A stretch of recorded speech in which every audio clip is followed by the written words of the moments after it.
Hello to everyone. Apple Arcade has had several months to grow, but unfortunately for Apple TV users it's still far from an Xbox, PlayStation or Switch competitor. It's been over a year since Apple Arcade was first announced and more than 8 months since the subscription video game service was released.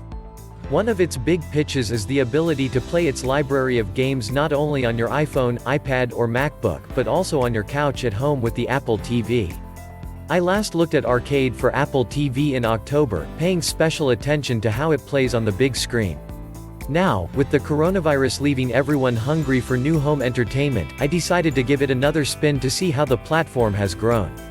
I played a host of arcade titles over the last few weeks on an Apple TV 4K and a 65-inch 4K TV, primarily using the Xbox One and PlayStation 4 controllers as well as the Apple TV remote. In short, Apple's $4.99, £4.99, $7.99 per month service has gotten a little better and is now at over 110 titles, but it still has a very long way to go to offer a real alternative to the Xbox, PlayStation or Nintendo Switch. What's good? As it was before, I suspect that many if not all of Arcade's titles are designed with the millions of potential iPhone and iPad players in mind and not the far smaller number of people who own an Apple TV. In my experience, these games generally play a lot better on mobile devices than on the big screen. In some cases, these games work well on the TV, too. Ultimate Rivals, The Rink, which takes star athletes from several professional sports and puts them into an arcade 3-on-3 hockey game, is one example of a recent game that is fun to play on mobile and also translates well to Apple TV. Racing games like Sonic Racing and Super Impossible Road still looked good on TV, and pair well with an Xbox One or PlayStation 4 controller. Pairing those controllers to the Apple TV is also pretty easy. Go to Settings and then Bluetooth. There is a quick how-to available for guiding you on how to pair each type of controller.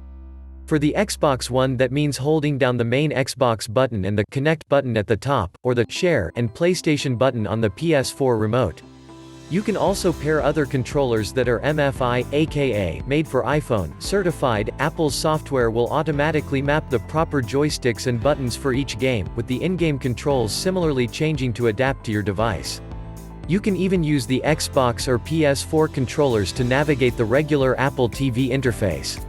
And you can also connect Xbox or PS4 controllers to an iPhone or iPad. You can also use Apple's own Apple TV remote for games, but the experience is worse. In Super Impossible Road, for example, it was much harder to control the ball with the Apple TV remote than with an Xbox One controller. Likewise for Sonic Racing. Even a simpler game like Mini Motorways played better with a PlayStation 4 controller than the Apple TV's touchpad.